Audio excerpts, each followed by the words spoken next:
Rape, जी हाँ, हमारे समाज की एक ऐसी बहुत ही घिनौनी पिक्चर जो कि दिखाता है कि अभी भी शायद हम इतने ज्यादा एजुकेटेड नहीं हुए हैं, शायद हम इतने ज्यादा आगे नहीं बढ़े हैं कि हम इस प्रकार के कृत्य को पूरी तरह से हमारे समाज से मिटा सकें। मैं इस चीज को किसी भी तरीके से ये नहीं कहूंगा कि ये एक इंडिविजुअल का कार्य होता है, बल्कि मैं ये कंसिडर करूंगा कि शायद ये आज भी हमारे समाज की कमी है कि हमारे समाज में आज भी एक भी व्यक्ति ऐसा है जो इस कार्य को करने के लिए सोच भी पाता है, जिसकी वजह से हमारी माताओं को, हमारी बहनों को इस समाज में आज भी कहीं ना कहीं थोड़ा सा डर के रहना पड़ता है। जी हाँ, हम बात कर रहे हैं रेप की, बट अभी हम बात करेंगे एक ऐसी पर्टिकुलर सिचुएशन की जहां पर एक 4 साल की बच्ची के साथ उनके ही आस पड़ोस में रह रहे यानी उनके नेबर के द्वारा रेप का कृत्य किया गया। और इतना ही नहीं, रेप का कृत्य करने के बाद उसको पत्थरों से कुचलकर उसकी मौत करी गई। इससे ज्यादा शर्मसार हमारे समाज में कुछ नहीं हो सकता था। लेकिन ये पर्टिकुलर केस जिसमें इस व्यक्ति को, जिसने ये पूरा का पूरा कृत्य किया, इस व्यक्ति को जो है हमारे कोर्ट्स ने सजा सुनाई, जहां पे सजाए मौत यानी कैपिटल पनिशमेंट की बात करी गई है। हाउएवर ये व्यक्ति जाते हैं किसके पास? हमारे राष्ट्रपति के पास अंडर मर्सी पिटिशन। और मर्सी पिटिशन के अंतर्गत ये हमारे राष्ट्रपति से गुहार करते हैं कि उनको माफी दे देनी चाहिए। बट राष्ट्रपति जी का क्या कहना होता है? जी हां, राष्ट्रपति जी का कहना होता है कि 4 साल की बच्ची के रेप और मर्डर के आरोपी को किसी भी प्रकार की माफी जो है वो नहीं मिलनी चाहिए। बट अगेन, जब भी कभी इस प्रकार की कैपिटल पनिशमेंट की बात शुरू होती है तो हमारे समाज में एक डिबेट चालू हो जाता है। डिबेट होता है कि क्या कैपिटल पनिशमेंट होना चाहिए या फिर कोई और तरीका है जिससे कि हम सामने वाले व्यक्ति को, जिसने इस प्रकार का घिनौना कृत्य किया है, उसको सजा दे सकते हैं। और हाल ही में सुप्रीम कोर्ट ने भी यहां पर हमारी यूनियन गवर्नमेंट से सवाल पूछा है कि क्या ऐसा कोई और तरीका हो सकता है जिसमें हम एक व्यक्ति को हैंग टिल डेथ ना करके किसी और तरीके से मौत तक पहुंचा सके। कहने का तात्पर्य अभी इसकी बात नहीं है कि क्या कैपिटल पनिशमेंट होनी चाहिए या कैपिटल पनिशमेंट नहीं होनी चाहिए, बट रादर सवाल यह है कि क्या जो तरीका है कैपिटल पनिशमेंट देने का, यानी कि एक रस्सी के फंदे में एक व्यक्ति को लटकाने का, क्या उसकी जगह कुछ और हो सकता है? फॉर एग्जाम्पल, आपने यूथनेशिया के बारे में सुना होगा। यूथनेशिया में हमने सुना है एक चीज होती है जिसको हम कहते हैं एक्टिव यूथनेशिया, एक चीज होती है जिसको हम कहते हैं पैसिव यूथनेशिया।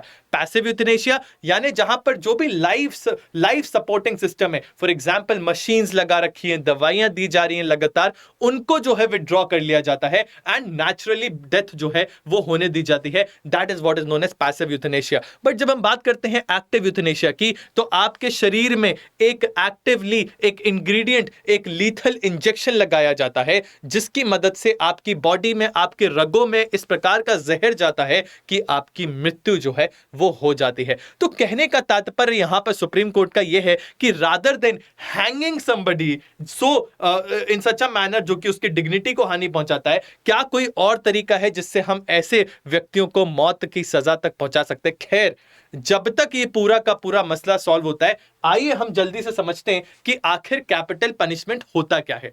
जब हम बात करते हैं कैपिटल पनिशमेंट की, तो आपको पता होना चाहिए ये बेसिकली एक ऐसा पर्टिकुलर पनिशमेंट है जिसके तहत हम क्या करते हैं sir, most extreme kind of punishment दी जाती है। And this particular most extreme kind of punishment is something which is famously known as death penalty.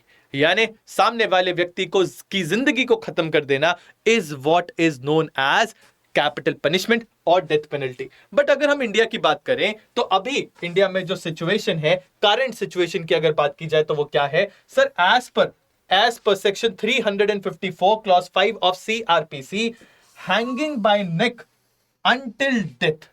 Hanging by neck until death, जी हां, हम इसकी बात कर रहे हैं। इस फंदे से लटकाकर जब तक आपकी मृत्यु नहीं हो जाती तब तक आपको लटकाया रहना चाहिए। इस चीज को हमारे यहां प्रोसीजर फॉर कैपिटल पनिशमेंट जो है वो बताया गया है। And at the same time ये कहा गया है कि कैपिटल पनिशमेंट को कब यूज किया जाए, in rarest of the rare cases, यानी कि जब हमको लगता है कि सर ये केस बहुत ही ज्यादा हीनियस क्राइम रहा है। फॉर एग्जाम्पल जब हम बात करते हैं दिल्ली रेप केस की, जी हाँ, दिल्ली रेप केस में भी इसी प्रकार का सिनेरियो हुआ था, जहां पे एक बच्ची के साथ रेप किया गया, उसको जो है बस से नीचे ऐसे ही फेंक दिया गया बिना किसी कपड़े के, उसके प्राइवेट पार्ट्स के अंदर रॉड डाली गई, बहुत ही हीनियस क्राइम था। तो उसके लिए भी अगेन सर, चूंकि वो rarest of the rare case था, हमने कैपिटल पनिशमेंट देने की बात करी थी। बट जिस तरह से हम डेमोक्रेसी में कैपिटल पनिशमेंट को कम करने की बात करते हैं, मैं आपके सामने एक स्टैटिस्टिक्स लेकर आया हूं जो कि द हिंदू में पब्लिश हुआ था। जी हां, द हिंदू न्यूज़पेपर ने पब्लिश करते हुए यह बताया कि इन 2022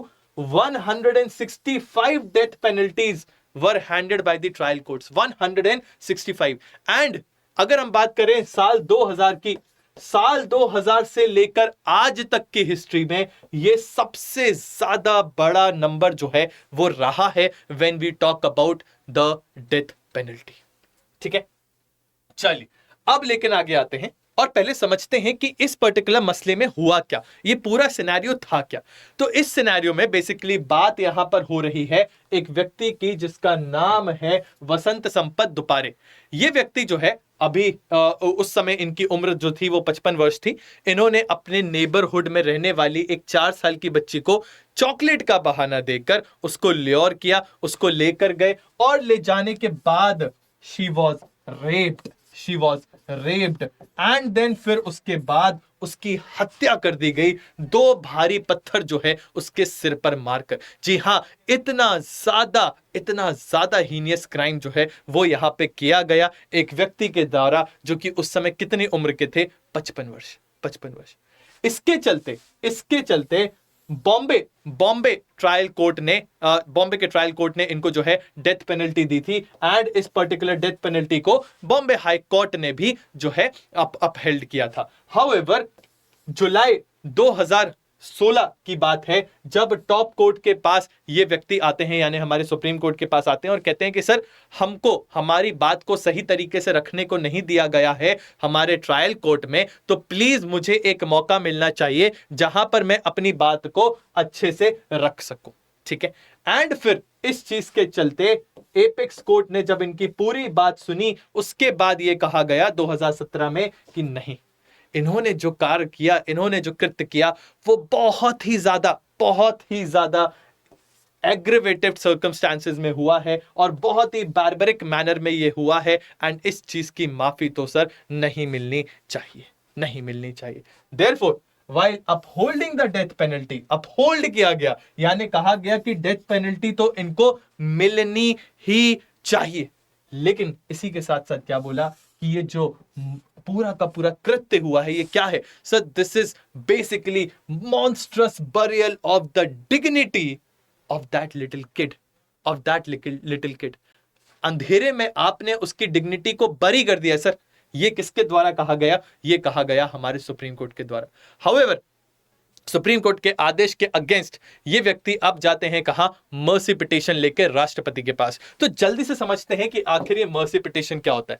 तो आपको पता होना चाहिए हमारे संविधान में 2 आर्टिकल्स दिए हैं, एक है आर्टिकल नंबर 72 और एक है आर्टिकल नंबर 161।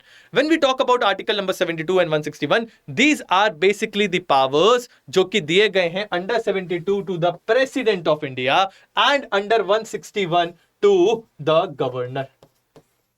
ये पावर बेसिकली हमारे राष्ट्रपति को या गवर्नर को यह अधिकार देता है कि वो हमारे हिंदुस्तान के कोर्ट्स को जब पूरी तरीके से हमारे जुडिशरी प्रोसेस को एग्जॉस्ट कर दिया जाए, उसके बाद भी अगर एक व्यक्ति को लगता है कि शायद देयर इज समथिंग जो कि मुझे यहां पर कहने को नहीं दिया गया है एंड मेरा जो ये केस है वो मुझे रखना चाहिए राष्ट्रपति के सामने एंड उनके पास ये अधिकार होना चाहिए कि वो मुझे माफी दे दें, ये कंसिडर करते हुए कि शायद कुछ चीजें जो हैं वो हमारी जुडिशरी के द्वारा छोड़ दी गई हैं एंड उनको यहां पर कंसिडर नहीं किया गया एंड इसीलिए इस व्यक्ति को माफ किया जाना चाहिए।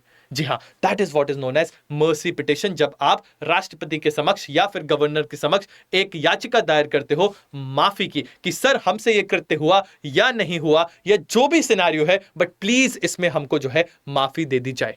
एंड जब राष्ट्रपति के पास ये पूरा का पूरा केस जाता है अंडर आर्टिकल 72, राष्ट्रपति के पास सर एंड मैम 5 पावर्स होते हैं। 5 पावर्स कौन कौन से? सब power to pardon, commute, remission, respite and last is reprieve. ये 5 अधिकार होते हैं राष्ट्रपति के पास। क्या होते हैं ये? जल्दी जल्दी आपको बताते हैं। सबसे पहला होता है pardon.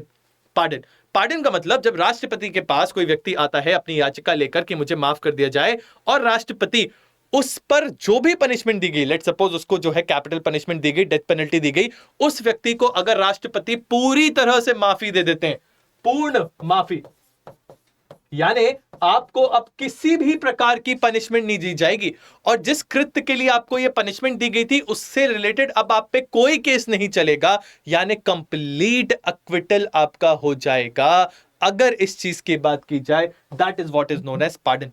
Whereas when we talk about commutation, ये पावर क्या है सर? कम्यूटेशन का पावर कहता है कि अगर आपको डेथ पेनल्टी दी गई थी उसको कम कर दिया जाए, यानी पेनल्टी को हम कम करते हैं, पनिशमेंट को हम कम करते हैं, एंड वो जो पनिशमेंट कम की जा रही है वो आपके पनिशमेंट के कैरेक्टर को चेंज कर दिया जाए। फॉर एग्जांपल, अगर आपको डेथ पेनल्टी दी गई थी तो अब कैरेक्टर को चेंज करते हुए क्या कर दिया जाए सर? डेथ पेनल्टी की जगह आपको यहां पर देखने को मिलेगा, आपको लाइफ इंप्रिजनमेंट दे दिया जाए। यानी हमने क्वांटम कम कर दिया है, हमने क्वांटम कम कर दिया है, और साथ ही साथ कैरेक्टर ऑफ पनिशमेंट भी चेंज कर दिया है। Whereas when we talk about remission, रेमिशन में क्या होता है? लेट सपोज एक व्यक्ति है जिनको की पनिशमेंट मिली है लाइफ इंप्रिजनमेंट की, तो उनकी पनिशमेंट को हम कम कर रहे हैं, क्वांटम को कम कर रहे हैं, लेकिन कैरेक्टर नहीं चेंज कर रहे हैं। यानी अगर लाइफ इंप्रिजनमेंट था, यानी जेल जाना था, तो अभी भी आपको जेल जाना पड़ेगा, बस हमने क्वांटम कम कर दिया है। That is what is known as रेमिशन।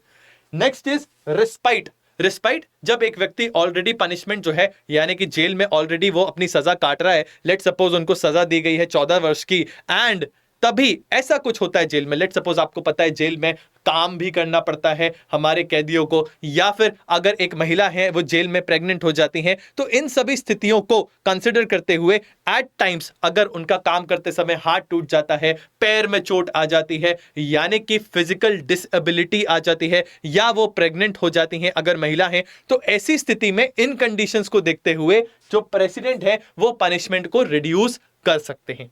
Last is reprieve. Reprieve is kind of a stay order, यानी लेट सपोज किसी व्यक्ति को जो है सजा पे चढ़ाया जा रहा है, सूली पे चढ़ाया जा रहा है, कल उनका जो है एग्जीक्यूशन होना है, किस चीज का सर? फांसी का। लेकिन राष्ट्रपति ये बोलते हैं कि लेट मी डिसाइड कि क्या इस व्यक्ति को सचमुच फांसी दी जानी चाहिए, but till the moment I am deciding, आप एक काम करो, इनका जो एग्जीक्यूशन है उस पर थोड़ा सा स्टे लगा दीजिए, आज इस पे स्टे लगा दीजिए।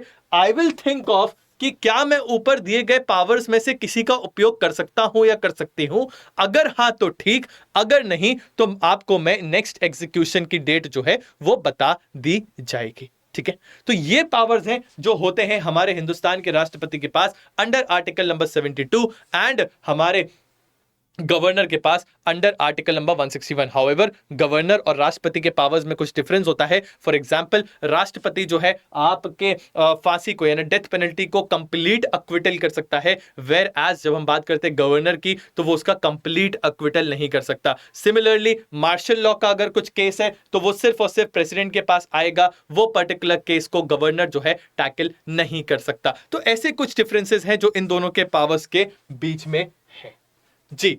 सो आई बिलीव यहां तक आपको पूरा सिनेरियो जो है वो समझ में आया कि किस तरीके से केस गया, व्हाट इज कैपिटल पनिशमेंट, क्या स्टैट्स है कैपिटल पनिशमेंट को लेकर, एंड जो हम बात कर रहे थे अबाउट द मर्सी पिटिशन तो वो क्या होती है, एंड मर्सी पिटिशन के लिए क्या क्या पावर्स जो है वो राष्ट्रपति के पास है।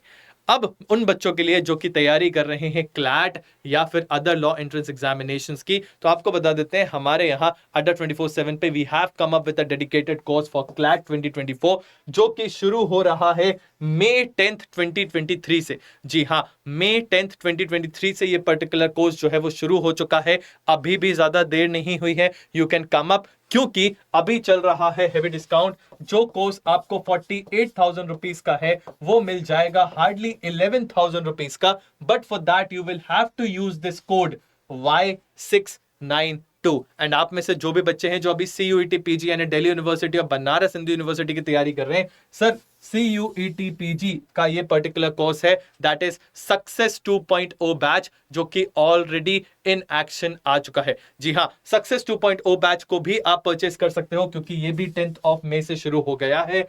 How to avail the offer वो मैं आपको जल्दी से दिखा देता हूं। करना कुछ नहीं है, आपको अड्डा 24/7 की वेबसाइट पे आना है। जैसे ही आप आओगे अड्डा 24/7 की वेबसाइट पे, आप देख सकते हैं यहाँ पे ऑल कोर्सेज दिख रहा होगा।